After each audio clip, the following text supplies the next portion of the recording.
No, no.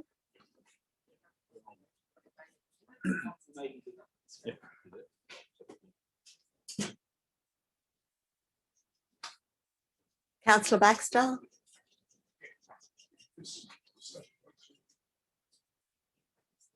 Thank you, Councillor Baxter. That's all right. It is 9 o'clock, and we are live streaming now. So call to order, councillors. Can you please take your seats? Thank you, councillor. So while we're just waiting, if everyone could, while we're all getting comfortable, if everyone could just check their mobile devices and make sure that they're being turned to silent.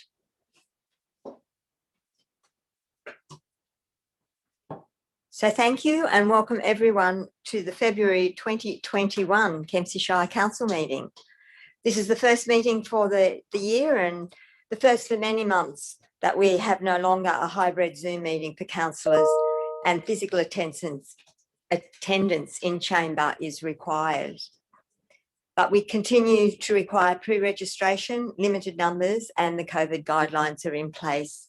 So welcome to our community members that have joined us this morning. Welcome Ruby from the Argus, and welcome to our councillors and our general manager, executive team and staff. For anyone who is joining us for the first time, our council meetings are open to the public and live stream to allow people to observe council in the decision-making process. It is a regulation requirement for me to advise anyone present that your attendance is taken as consent to the possibility that your image and or voice may be recorded and broadcast to the public via our live stream. Any other visual and or sound recording of the meeting requires prior permission, and the decision to allow must be a unanimous decision of council. Council will break at an appropriate time to allow the councillors and staff for a short break, and we usually do that around 10:30. Reminder, councillors, but probably it's more a reminder for myself, voting will be called for any dissent vote. Non-dissent vote is an affirmative. Abstaining vote is recorded as a vote against, and that if there is no dissent votes, the motion will pass unanimously. And councillors, please remember to activate your microphones when you're being acknowledged to speak or you want to speak, if you just put your light on. It is my intention this morning to suspend standing orders after the acknowledgement of country to allow us to pay tribute to LILLIANE BRADY OAM, who up until her recent death was the Mayor of Cobar and an inspirational legend in local government. So to formally begin, we will start with item number 1, which is the opening prayer. Dear Lord, help us in our deliberations today so that our decisions will be for the greater good for the whole of the Kempsey Shire. And council acknowledges that this meeting is being held on the traditional lands of the Dunghutti people. And just before I suspend standing orders, so that what I have to say can be recorded in the minutes of the meeting, and I would like to just outline some of the life of LILLIANE BRADY. Local government mourns the loss of LILLIANE BRADY OAM. LILLIANE was the Mayor of Cobar for almost 23 years and served on the Cobar Council for 38 years and was New South Wales' longest serving female mayor. LILLIANE will be remembered as a true role model, a legend and a wonderful leader. She was always generous in her advice and encouragement to the local government sector, and in particular women. She was a wonderful person and a wonderful inspiration. LILLIANE was awarded the Lifetime Achievement Award, Order of Australia, and the 2020 Ministers for Local Government Award for her services to local government. A formal letter of condolence from the Kempsey Shire to the Cobar community will be forwarded to the Cobar Shire Council. If everyone could please stand, and we will observe a minute's silence in memory of LILLIANE BRADY OAM.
Thank you.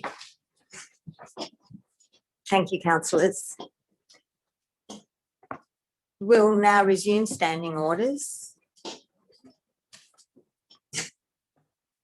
And I don't know that I did. Did I do the acknowledgement of country? Yes. I did.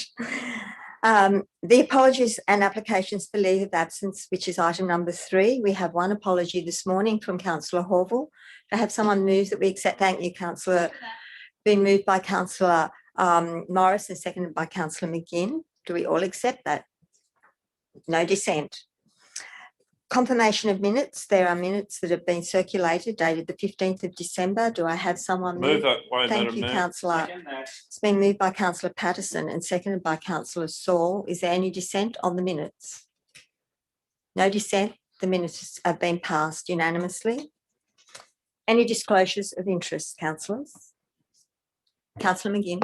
Yes, thank you, Madam Mayor. Mine is regarding 11.1 non-pecuniary, non-significant interest in one of the private legal matters, as I'm friends with one of the parties. Thank you, Councillor McGinn. No other disclosures of interest?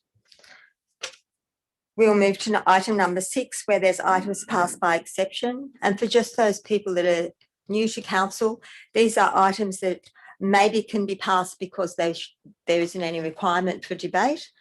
We have listed on the recommendation 8.1, which is the Australia Day Award Committee, 9.5, the South Kempsey Pressure Sewer System, 9.6, Southwest Rocks Community Centre Petition, 9.7, proposed road closure and purchase at BLEWITTS Lane, South Kempsey, 9.8, the delivery program July to December, 9.9, loan borrowings, 9.10, classification of land for sewage pumping station at Southwest Rocks, 9.11, the renaming of the Shire, 9.12, change of council ordinary meeting dates, 9.13, the adoption of the Slim Dusty Centre fees and charges, 9.14, development activity and LEP variation quarterly snapshot second quarter, 9.15, statement of cash and investments February 2021, 9.11, legal matters, and 11.2, sporting fields lighting tender, Central Kempsey Sporting Move that way, Complex. Madam Mayor. Second that. It's been moved by Councillor Patterson and seconded by Councillor Saul. There is ability for questions or for withdrawal. Councillor Morris. Madam Mayor, I'd just like to ask a question as to what sort of quantum of charges will the procedure to be adopted in item 9.5 will lead to for an average sort of property that will be connected to the sewage? Mr. Fish. Yeah, through you, Madam Mayor. That varies considerably depending on the nature of the property, the size and zoning. As outlined within that document, there is a procedure for the calculation. There's 2 parts to that. One relates to the potential ET or equivalent tenement yield of the land as it is currently zoned. Then the second part of the calculation relates to the current demand on what their existing equivalent tenements would be based on the current use of the land. So it's not really possible to provide a number for a lot, but it's based on that calculation. And obviously the aim is to seek to recover largely the shortfall between the funding and the overall project cost. Another question, Madam Mayor, if that's all right. Absolutely. Bruce, could you just put your microphone down so it goes on the live stream? Thank you. Another quick question. Has the money that's been recovered by the way of VPAs for the 2 service centre sites been included in the quantum of funds to be recovered? Yes, that's correct. That's factored in. That's factored in. Another one on another item, Madam Mayor, 9.9, loan borrowings. It indicates there that the rates available will be tabled at today's meeting. Is that still the case? And should the item be withdrawn so that they can be tabled? Through you, Madam Mayor. Yeah, my understanding is that our advice from the banks that we may not get those till midday. So recommendation would be that we would proceed with the rates that are most advantageous to council, which I think is what was in the actual wording of the recommendation. We were hoping to have those rates earlier But just given the processes of the banks and for them to actually be able to issue their rates as of today, we will not be in a position to get those until closer to midday. 9.12, I would like to withdraw. And 9.13, I have a question in relation to the attachment. It's a similar question, I believe, to what I asked when it was put on public exhibition. Under the venue hire fees, what is the difference between the mates rate hourly hire rate of $50 and the mates rate hourly hire rate by commercial arrangement? Which I was assured would be corrected before it was brought back to council, but it's still there in the attachment. Yeah, through you, Madam Mayor. Yeah, apologies, Councillor Morris. That looks I like. therefore withdraw that item so that can be corrected. Yeah, thank you. Yeah. Recommendation.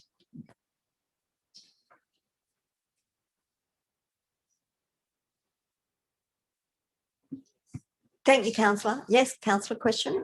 Yeah, thank you. Thank you, Chair. I was wondering if we could bring up the 9.8 onto the screen. I've got a few questions on the delivery program attachment, 9.8, Daniel. Well, we'll just go through it. I'll give you the page number. Just go to the start.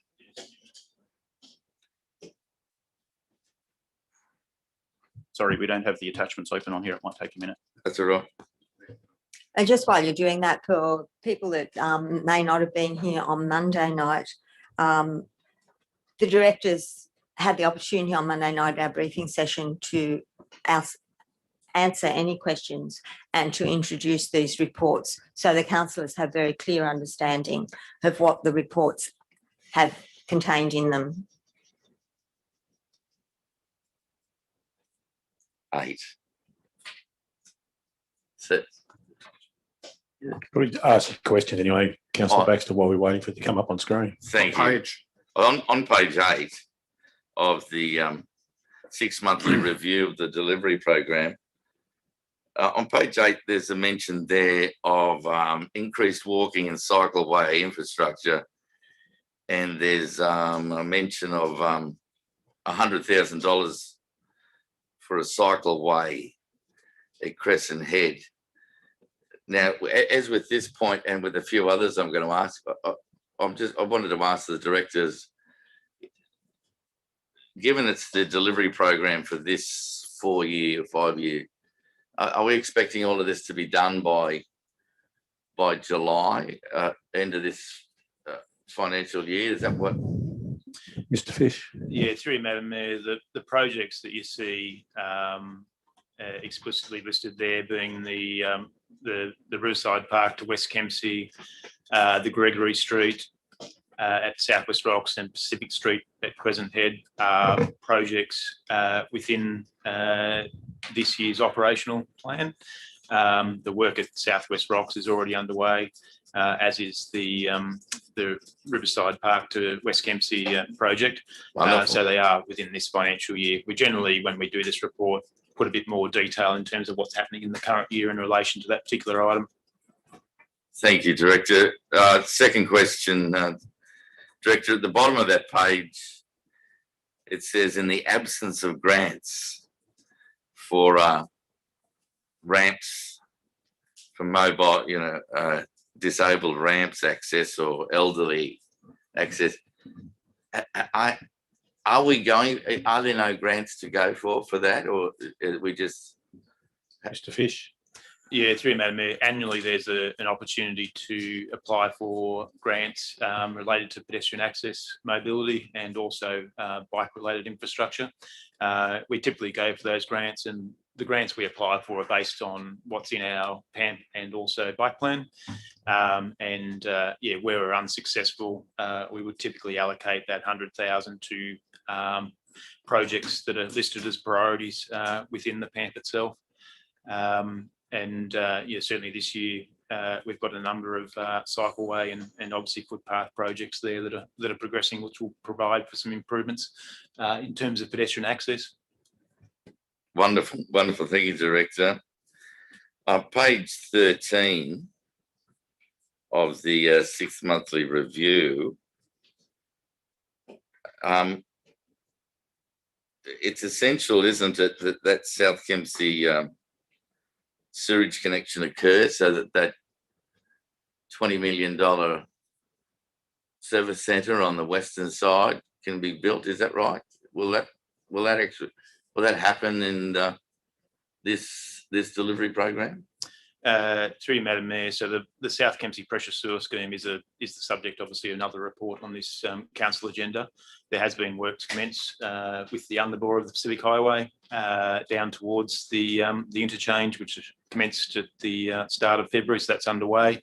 And then there'll be a contract for the remainder of the project. And obviously, the delivery of that project is a catalyst for potential development along that corridor. Thank you, Director. Page 14 of the report, it's got the strategic land use plan deferred. Does that mean we're going to do it in the next delivery program?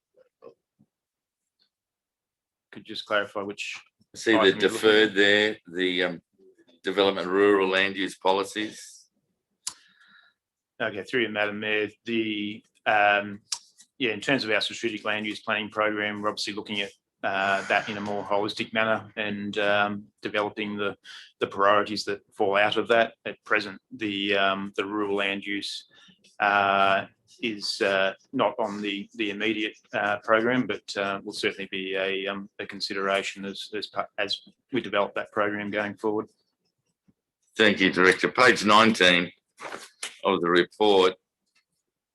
The Economic Development Committee have done astounding work. The recent efforts in notifying the business sector of all the grants, but I notice it says there the tourism strategy is completed. I'm just wondering, given this tectonic change, so that there's no one going overseas anymore and domestic tourism is off the charts.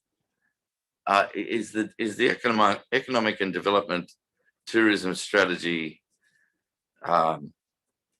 should we be adapting to this tectonic change as far as domestic tourism is an avalanche at the moment? Mr. Mitchell. Through you, Madam Mayor. Councillor Baxter, the item that's in the DP update refers to the development of the strategy. So there's a number of actions and initiatives that were in that adopted economic development and tourism strategy that we are in the process of implementing and have included in this year's operating plan and will be in future operating plans. So we'll continue to implement those actions that are in that strategy. We've, as you're aware, have got a tourism officer who's been doing a whole lot of work, I guess, in terms of working locally to be able to assist local tourism operators and to obviously bring as many tourists to the Shire. Thank you, Director. Wonderful news. Page 22 of the 6 monthly report.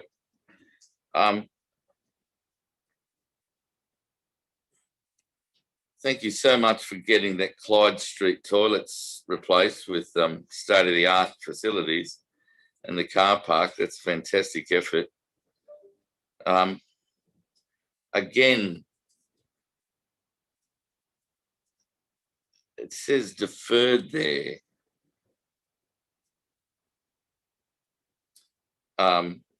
Page 22. Mr. Fish. Yeah, through Madam Mayor. Councillor Baxter, I think you're referring to the Co-op car park that's being deferred, which is in the next block across. Oh, right. It's not the Clyde Street car park. Oh, so will that happen in the next? Will that happen in the next delivery program? So, as the Clyde Street project is completed, we'll obviously reconsider when the Co-op car park comes back into the program. Wonderful. We're obviously currently developing the draft 21-22 operational plan, and that may be a consideration in the development of that program. We do have a considerable grant program, as you're well aware, to deliver, which will be probably largely inform that program, but yes, certainly it'll be a consideration as part of that program. If not, then certainly in subsequent years. Wonderful. Thank you, Director. Page 26. With the Crescent Head foreshore recreation landscape and the town plan centre landscape, can I just ask, has the council secured the funding to complete that? Are we on track to actually have enough money to do that? Mr. Fish. Yeah, through Madam Mayor. So we have funding available via a grant for the Rankin Street section of the plans that were developed. We have also applied for grants for the remaining section of the village centre as well, but we're not aware of the outcome of that particular grant. But certainly Rankin Street will commence in this financial year, and it'll continue on into the 21-22 financial year as well. Wonderful, wonderful news. Thank you very much, Director. Just two more questions. Page 30. Page 30, the CCTV. I think, I don't know whether everyone's aware of this. I don't know whether it's just due to the COVID lockdown, but the break and enter rate for the Valley has fallen. And I bring everyone's attention to the use of CCTV cameras, etc. I think that might contribute to. Question, councillor. Yeah. The question is: are we going to continue?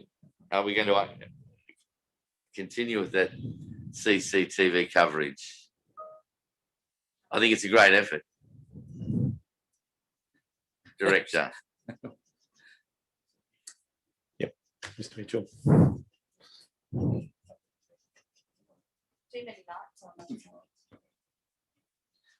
Through you, Madam Mayor, we have delivered all of the CCTV projects that we are currently intending to do, Councillor Baxter. As other needs are identified, then they'll be considered and, if appropriate, be included in a future operating plan.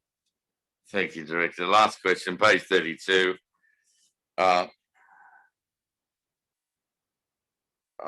The Grants Hub. There's a fantastic report on the amount of grants that are available in the councillor update. I'm just wanted to ask whether the list of measures by the economic development team and the Grants Hub, does that go out to the public, what we received in the councillor update? Yeah. Through you, Madam Mayor. Yep, Councillor Baxter, that quarterly grants update is attached to the business paper, so anyone in the community who wants to access that information can pick it up on a quarterly basis from the council business paper. Thank you, Director. Thank you, Chair. Councillor Saul. Thank you, Madam Mayor. I just want to query Councillor Baxter on that statement that crime has dropped. Do we have any statistics to prove such by council or anywhere else? I can answer that, Chair. With that, If the learned councillor would refer to the police statistics on the web, he will see the evidence there. I can get him a copy of it if he wants. we'll take that as an answer. You're Thank happy you. with that? Thank you. Okay, there's no more questions.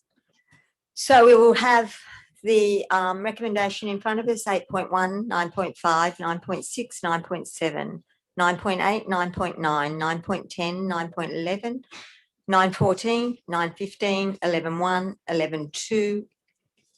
I've had a mover, I've had a seconder with those withdrawals. Any dissent? There's no dissent. Councillor Baxter, you're dissenting. No. There is no dissent. That's been passed. Thank you, councillors. We'll now move to item 9.1. 8.1 was in the block. So we have quite a number in the block. So we have a report and a recommendation before council. Move that way. Wow. So, Councillor Shields, you moved it? Yep. And who seconded it? Councillor Morris, second. Okay. Do I have any lights on? I have no lights on. You have. Do you wish to speak? It is a very thorough report, Madam Mayor, but I would like to speak briefly just to say that as a councillor, I support the staff recommendation that we refuse this development.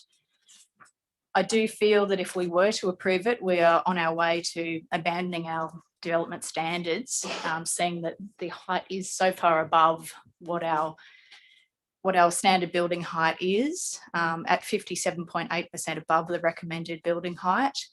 It also doesn't appear to meet the desired outcomes of a seaside village, particularly of the surrounding buildings that are at a similar ground level. It doesn't appear to be in the public interest. I've been contacted by a lot of residents and ratepayers from the South West Rocks area, even visitors that come to South West Rocks, basically demonstrating their objection to the DA. And also we're concerned about the adverse impacts on the neighbouring properties, and particularly by way of view loss, overshadowing and privacy intrusion. So I agree with the council staff in their recommendation, and I implore my fellow councillors to follow that. Any speakers against? Madam Mayor, just a question for clarification. That's all it was. Yes, question. Please.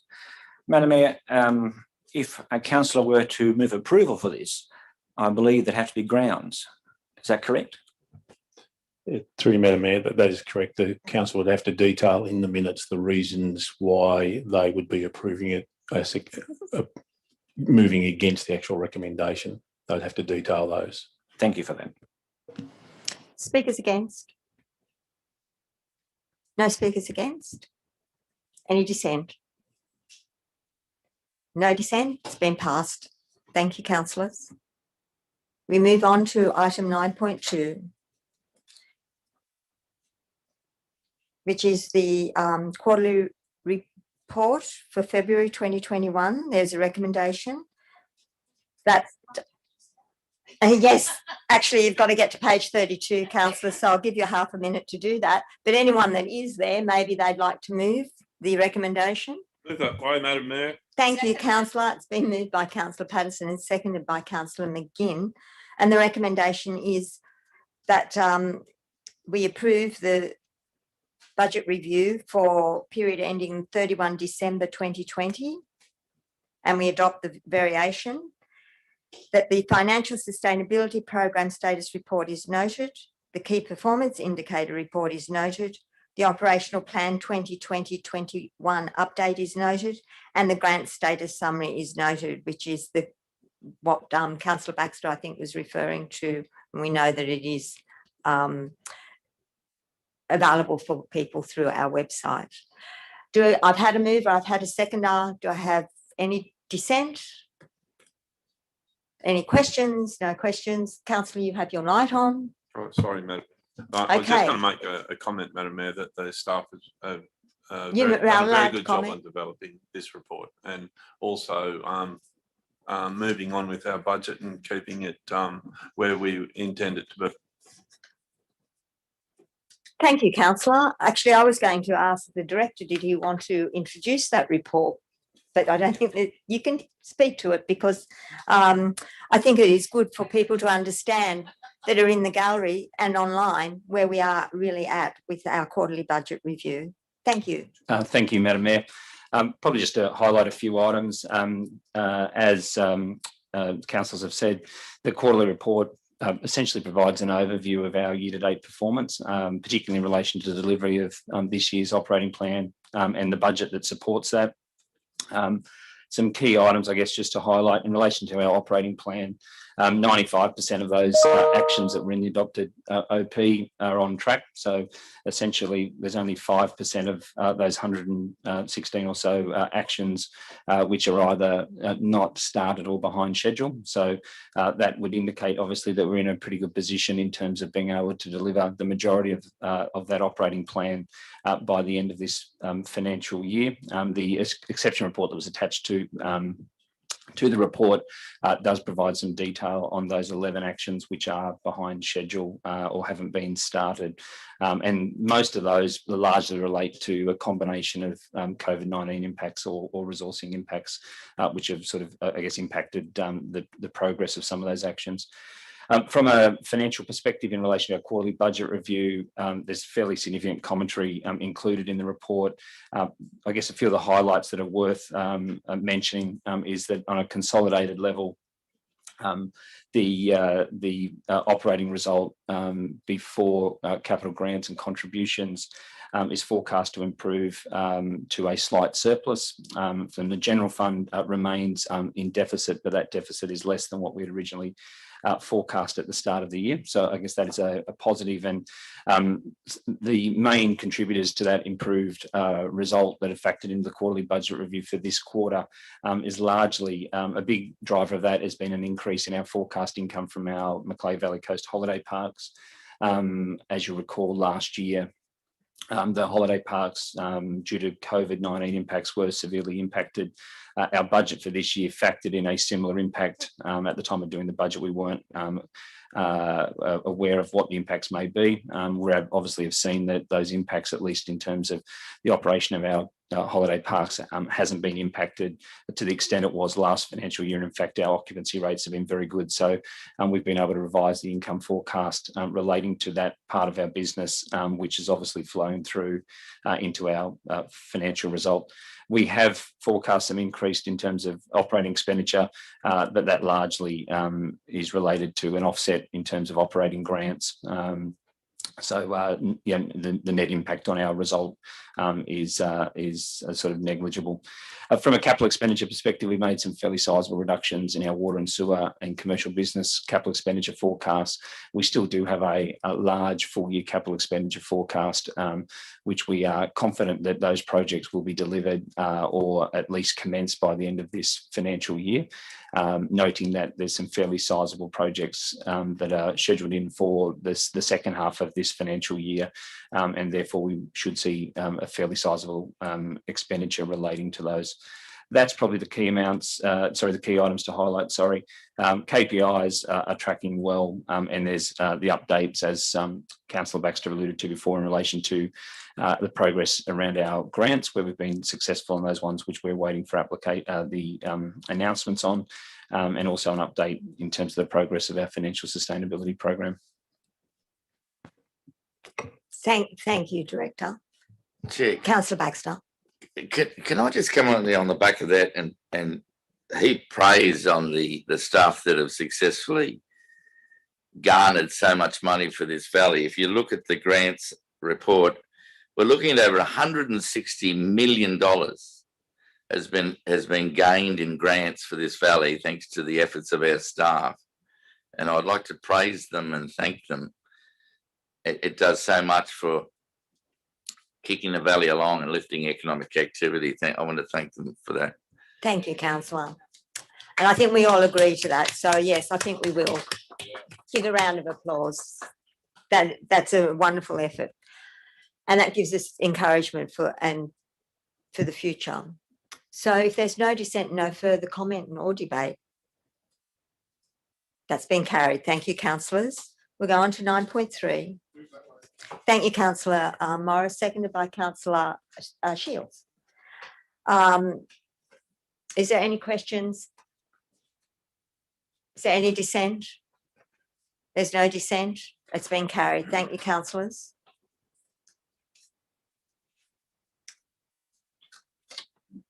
(9.4), which is the proposed road closure.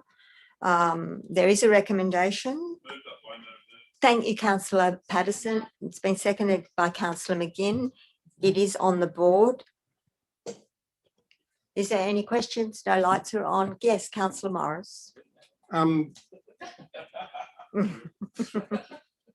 General Manager, what is the likely cost for servicing, or is that going to be a responsibility of the, I think I read in the report that's a responsibility of the potential purchaser, isn't it? But what facility is there for servicing? There's service connections available nearby, and what sort of costs are likely to be incurred? Mr. Fish. And what sort of sale price?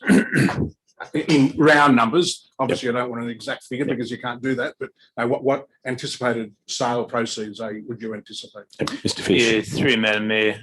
In terms of servicing, we could go either way. We could leave the lot as it is and require the future purchaser to address that, or we could seek to do that prior to the sale, which would obviously have a positive impact on the sale prices a lot. We'll consider that as the road closure process continues. As I understand it, the work that needs to be undertaken to service it is not significant, so it may well be something that we do look to do. As to the sale price, I will probably take that on notice and seek some advice of some recent sales in the area and provide some guidance outside of the meeting. Thank you, councillor. Is there any dissent? No. Yes, I just wanted to councillor. ask one other Yes, quick question. sure. Given that the local community in that area use this parcel of land as a pseudo park at the moment, what other land is available or likely to be available in subsequent nearby developments to facilitate that capacity for the local community? Mr. Fish. Yeah, through you, Madam Mayor. And when's that likely to come online? Yeah, through you, Madam Mayor, as adjoining land starts to develop, there will be a future requirement for open space provision within that area, which will obviously be greater than the area of this park.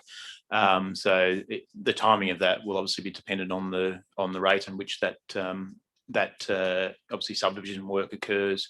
As it stands at the moment, obviously the area remains available where that road reserve is closed, but once the adjoining development occurs, the land will not be available. There are obviously other opportunities that are potentially available within the area as well, in not too far away, obviously, from where those lots are. So essentially what you're saying is that there will still be a road reserve that will go through to the new development site, which can be used by the locals as a park until such time as that starts to be developed, and they'll obviously lose it for the period of the development. Yeah, through you, Madam Mayor, that would only be in the short term, would be my understanding. I haven't actually been out there in recent times, so I haven't actually seen whether that's already started to develop through that corridor or not, but it would only be short term, that's for sure. Madam Mayor, Councillor- sorry, just a quick question. Who's maintaining it at the moment? Who's been maintaining it? Mr. Sorry. Mr. Fish. You are. Yep. Yes, point of order, I'd like councillor to publicly Shields. apologise to Councillor McGinn. We'll take your question and then we'll take councillor McGinn. Yeah, through you, Madam Mayor, I need to take that on notice. I believe it may be the local community that have been maintaining it in recent times, so I will check on that. Councillor McGinn. Thank you, Madam Mayor. I just wanted to ask, the proceeds from the sale of this closed road, will they be reinvested into the South West Rocks Road network? Through you, Madam Mayor, as outlined within the report, the proceeds from the sale need to be go back into the road network, not necessarily within the South West Rocks area, but we obviously have quite a large road program, which those funds could potentially be allocated to in forward programs. Councillor Morris. Madam Mayor, I'd like to move an amendment, and that amendment is that council defers the sale of the, council proceeds with closing the road, but defers the sale of the land until after the development of adjoining lands provides a public space area for the local residents. Do I have a second now? Could I just ask you to repeat that, Councillor Morris? Yeah, Bruce, if you could just repeat it so we can get it for the Councillor record. Morris, sorry, Councillor Morris, can you just repeat it? It should have been recorded. It's not written down. It was straight off the. Yeah. That council proceeds with the closure of the road, but defers the sale of the land until after adjoining property is developed that provides an open space area for the enjoyment of the local community.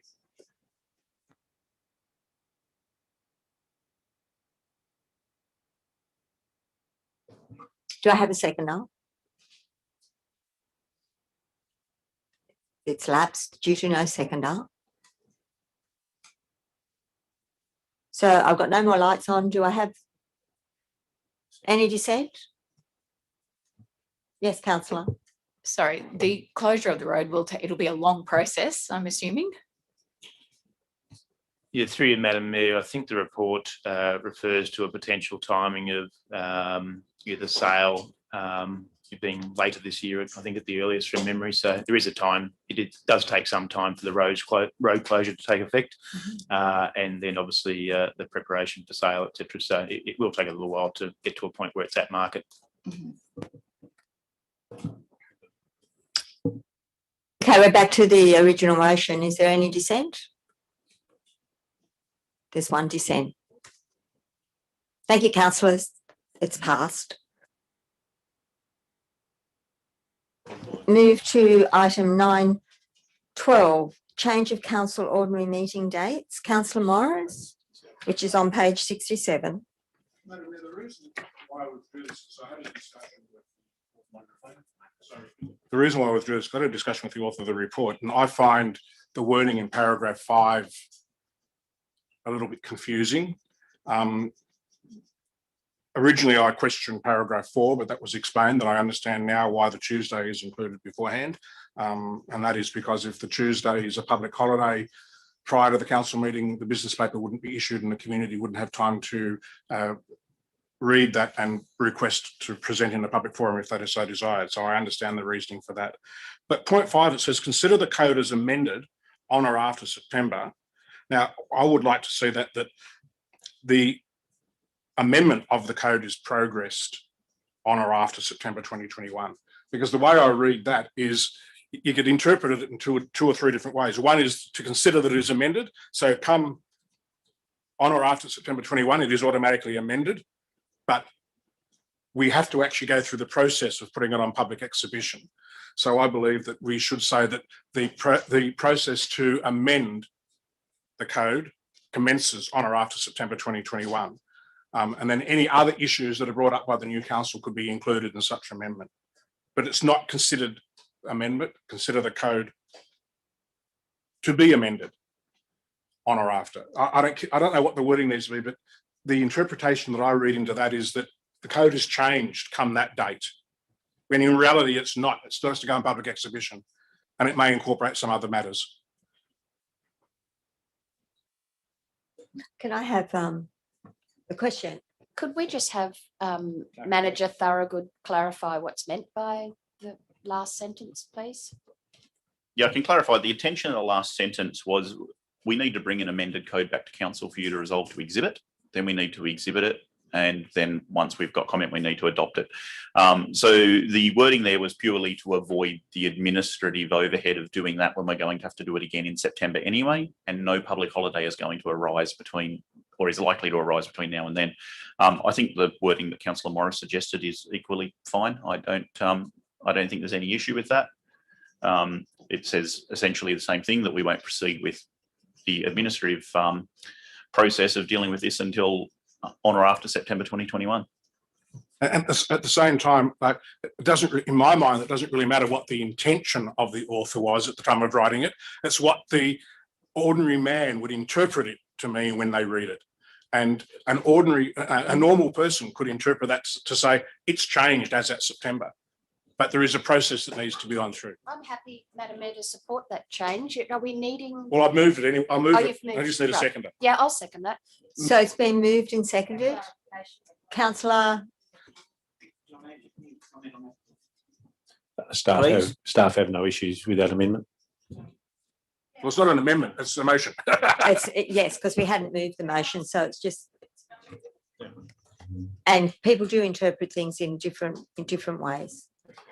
Is there any dissent on the recommendation? There's no dissent. That's been carried. Thank you, councillors.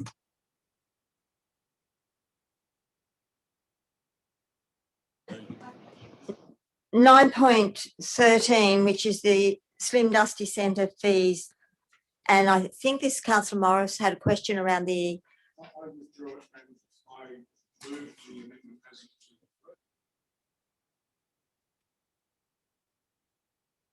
Yeah, microphone. Councillor Morris, can you have your? I move it as is written, with the addition that the venue hire fees for the hourly hire rate for the mates room within the attachment be corrected. Do I have a seconder? Thank you, Councillor Patterson.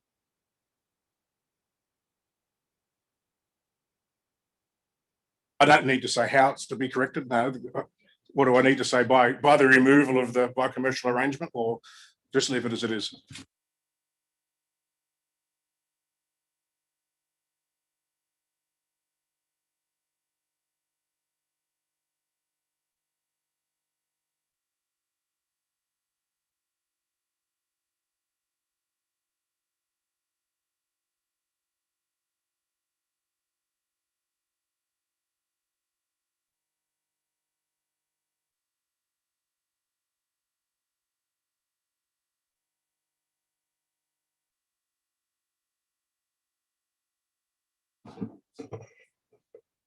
Yes, councillor Shields. Just clarifying what the issue with that particular line is. It's just in twice, so we just need to Oh, delete okay. one.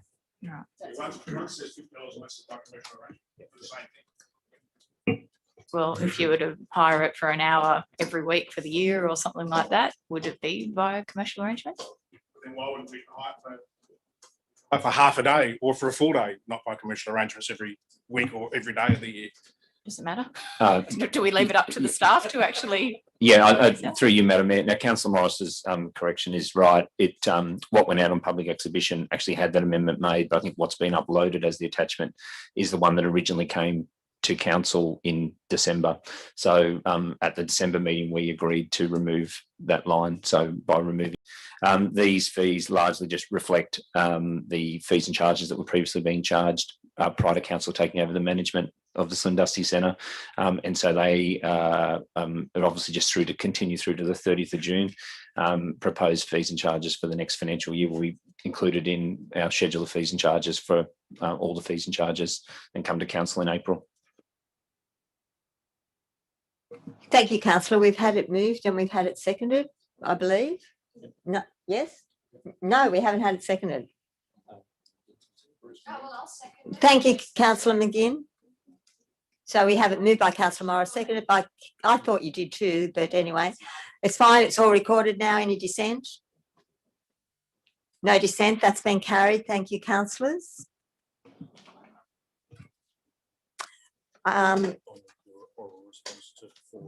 We are now going to move to questions on notice, which is item number 10.1. I will start with councillor Shields. Councillor Shields. I have two questions then. They're more just update type questions. Have council applied for any grants for the implementation of the Horseshoe Bay Reserve Master Plan? Or are there any grants, you know, at the moment or in the future that we're applying for? And then the second one was, could council provide a brief update on the progress of the Mid North Coast High Performance Centre? Councillor Saul. Madam Mayor, I have a question. I'll ask it in confidential firstly, and if need be, I can bring it back to open council after termination of that. Thank you. At this point, we've already agreed to accept all the ones that the items that were in confidential. So we can ask it after the. I won't ask it publicly. I'll ask it privately. Okay, that's fine. Councillor McGinn. Oh, thank you, Madam Mayor. My question relates to the Macleay Valley Food Bowl, and I just wondered if we could have an update on the activities at some time in the future for a briefing, please. Councillor Patterson. Thank you, Madam Mayor. Just the one question. Can we, council, make a request to the state government for help in relation to youth riding unregistered, unlicensed dirt bikes through our town centre and streets, as it may cause fatal injuries? Councillor Baxter.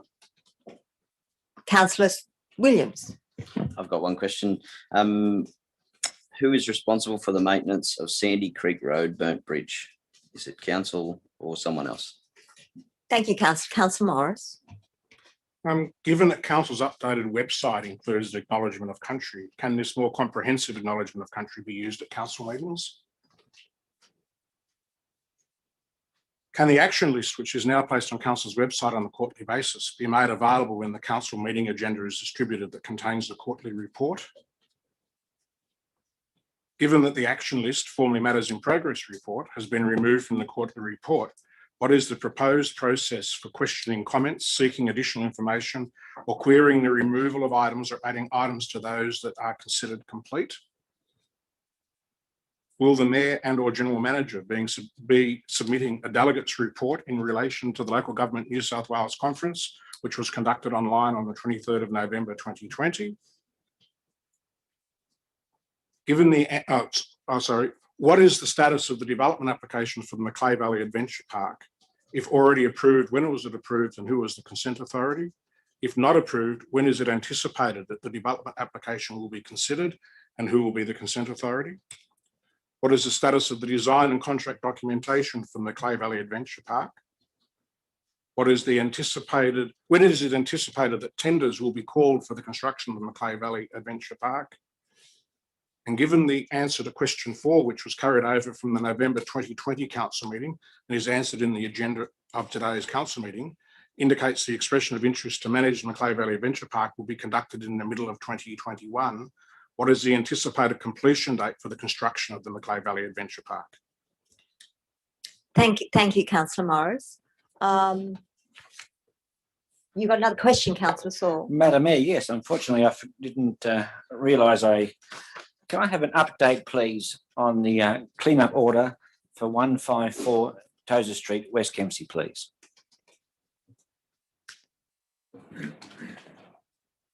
Just before we conclude questions on notice, I believe that the General Manager has, and I actually probably needed to ask the General Manager to speak first, but if you'd like to speak now, that would be great. Yeah, through Madam Mayor, there's 4 questions in the business paper from Councillor Morris at the previous meeting, which I've chosen to actually give a verbal response to at this point, and then I'll potentially be taking direction from Council in relation to that. They're on page 78 and 79 of the business paper. The questions are: how many active development applications does Kempsey Shire Council have that were approved prior to 1 January 2010? My understanding of that, what Mr. Councillor Morris was requesting, was how many DAs are out there that we don't know, that are actually still active. And they all relate to each other. If the answer to question 8, which was that question, is more than 0 for each such active development application, on which parcel of land within which town or village are such development applications active? If the answer to the original question is more than 0 for each such active development application, what works are undertaken to achieve substantial commencement and thereby keep the development application active? And the final question is, if the answer to the original question is more than 0 for each such active development application, what is the approved scope of development as per the development application?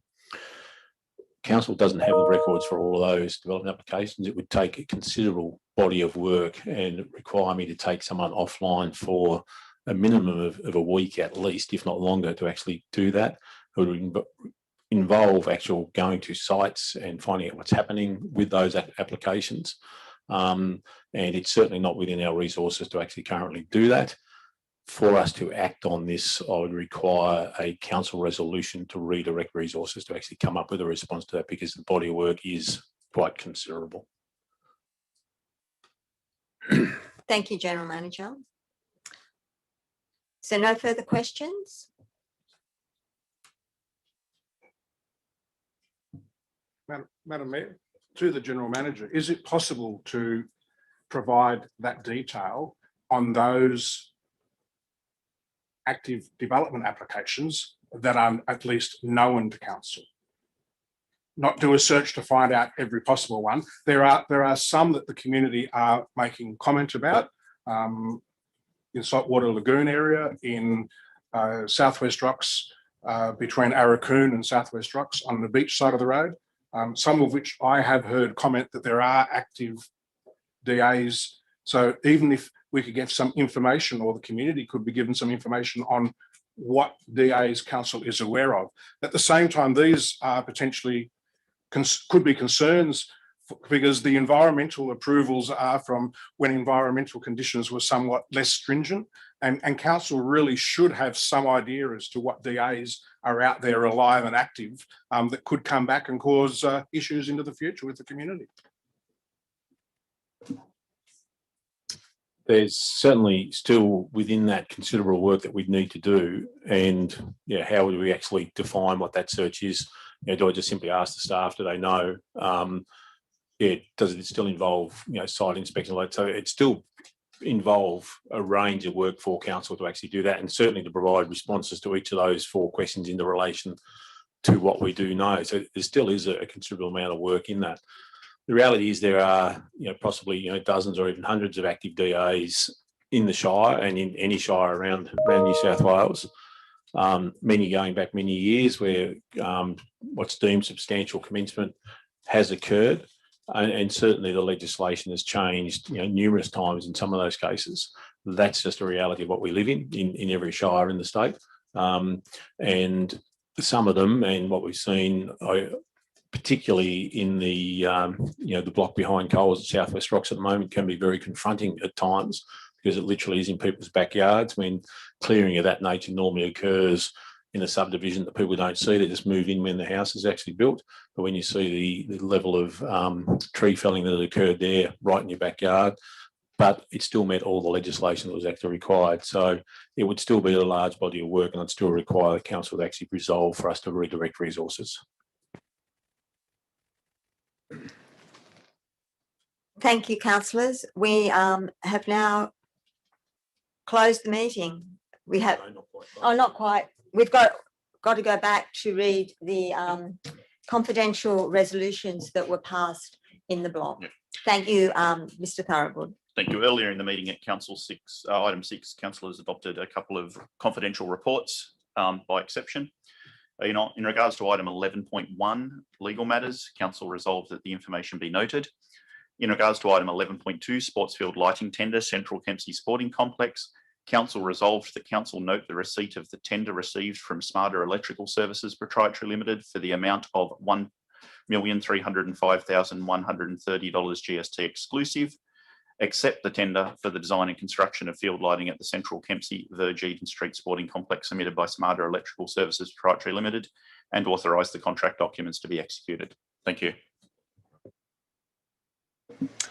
Thank you, councillors. So that ends the council meeting for February 2021. If you would like to stay and have morning tea, that would be fine. Otherwise, that's almost a record. Thank you.